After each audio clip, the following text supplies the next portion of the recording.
Hi, it's Marco from Moose, marketing PR editor at PunchlineGloucester.com, and welcome to Punchline Talks. Today I'm in Cheltenham. I'm in the car park, hidden away. I'm here to see Jeff and Kenny, who own Restaurant Journey. Anyway, it's taken me a bit of time to get here. I'm going to knock on the door. Hello, Kenny. Mark. Hello. Thanks ever so much for inviting me You managed here. to solve the clues. I managed to get here in the end. It was a bit of a... I've seen lots of places of Cheltenham I didn't see before. I can imagine. You know, maybe I'm not very good at the Come quizzing on kind of up. stuff. Thank you very much. Wow, this is fantastic. It really is. We had Dan Kitchener complete it for us. Right, okay, a sort of oriental... Japanese scene, yes. Right. It brings you into a whole new world. Okay, fantastic. Thank you very much. Hey, Jeff. Hey, Mark. Really great to see you. Thanks ever so much for inviting me here today. Hey, you're welcome. Mark. So, what a great place. What a great place. I'll just scoot round here. So how long have you been here, Jeff? We've been here since May. Since May, okay. And what type of food and everything do you do here? So we do a lot of global flavours here, all inspired by our travels. 10-course tasting menu at the weekend, 6-course on a Thursday. Yeah, global flavours. And have you always been a chef? Not always, no. I've been a chef for some years now, but before that I spent time in finance. Bit stressful. I used to de-stress with cooking, and that led me here. Okay, because one of the things that you've done is you've travelled the world. You like travelling, don't you? And hence the journey side of things. Yeah. And so, where's the inspiration come for the name and for the actual types of food that you cook? It's literally how we spent our life. I mean, when I sort of classically trained as a chef, after that we took time out, we travelled, we did Southeast Asia, South America, and then you learn real flavours.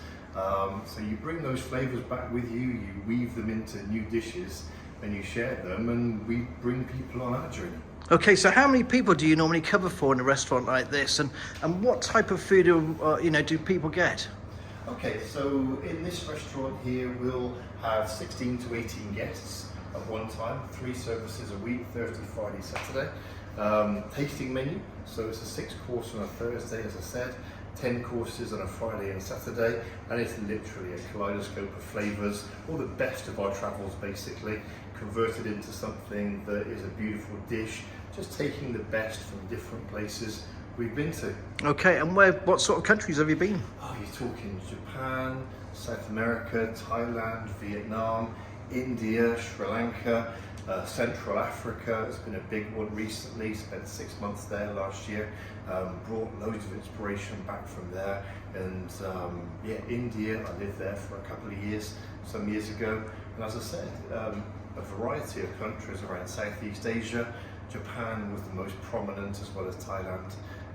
We had a great time in Argentina, in Chile, in Peru, the list goes on. Okay, I don't know if you know, but I'm an ex-chef. I like to tell everybody, everybody and anybody that listens to me, I'm an ex-chef. So I do love my food. I really do love my food, and I do love the experience. What is very nice about this place is I've noticed that the tables, you just got two places at a time. So how does that work? If you're doing a 10-course meal, how does that work? Do you all eat together at the same time? We welcome all the guests within a half an hour window for pre-dinner drinks, and all the food is served simultaneously, so everyone is enjoying the same experience at the same time. We see people together rather than opposite each other, and also everyone clearly has got a view of both the food preparation area and our immersive factor. Right, okay, and obviously these screens change on a regular basis as well. The screens move with the food, along with the descriptions we give of the food, the way it's plated, the immersive factor with the screen. It brings everything to life, rather than just being a dish and there you go. There's a story behind every dish. We want to share that in the best way we can. So we do it through description, through music, and through vision.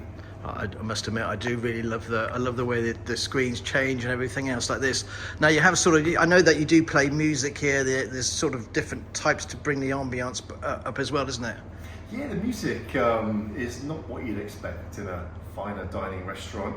It's music everyone knows, you listen to, it's audible, not so loud that you can't hear yourself, but you won't tune into the next table. Loud enough that you can enjoy it, it doesn't take away from the evening, and yeah, it's music everyone knows. Okay, now I know that Kenny's Gonna show me some wine because it's really fun. Hey, look, I like my wine as well. Anybody? So Kenny, what have you dished out for me today? So I've chosen a Georgian Saperavi for you today. It's called Berdaba, which means Day of Luck. Wine originated from Georgia over 8,000 years ago, and it's aged in clay pots, of which I have a little example, which are called Kavevri. Beautiful black currant, black cherry, and some really lovely peppery notes. Okay. Towards the end, I hope you enjoy. All right, well, I'll have a little sip now. I know it's a bit naughty, but wait. Okay, hold on. I should really wait for the dish to come, but I won't bother with that for this particular moment. Now, you had some stones or something, I believe you were going to show us. I do. So these are limestone that Jeff and I took when we went on a little road trip to France. We visited the vineyard that the Puy Fumé comes from. It comes from the Loire Valley, Pouilly-sur-Loire. Fumé, French for smoke. And basically, if I rub those together, do you have a smell of that, Mark? Oh, Smell that goodness. smokiness, Wow, yeah. imparts into the vine, comes through, and the whole idea of the wine pairings that we do is that it brings it to life. It's not just wine on its own, we're making it immersive, and every wine's got a fun story attached to it. Okay, so I really like this, by the way. So how much does a glass like this cost? So a glass of that would be £20, but it also is currently featuring on our Explorer wine flight, which is £85. You get 6 wines paired beautifully with the food, and we take you on a journey through unusual grapes, countries, and wines that you're never going to find in supermarkets or other restaurants. I must admit that is absolutely gorgeous. So thank you ever so much. So a 10-course meal, obviously here delivered. I would imagine, how long a period is this going to take? So the experience allowed 3 hours for the experience, 3.5 hours to enjoy yourself fully, relax in, relax out. So the table's yours for the evening, so you can be here as long as you wish. Right, okay. And what's the sort of dish that you're going to dish up for me today? Well, I'm glad you asked. So we figured the red wine has come out already, so we're going to do a good steak for you today, a beautiful Argentinian steak. My guys are working on it in the kitchen right now, so I reckon if we take a little seat perhaps, okay, very shortly we should be eating. It's an absolute banger.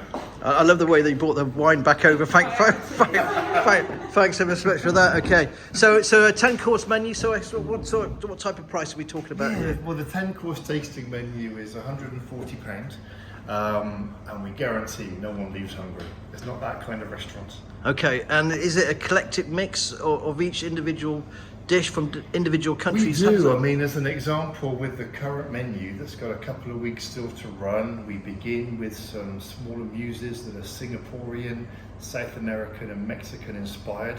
From there we move into a Malaysian inspired bread course, beautiful coconut bread.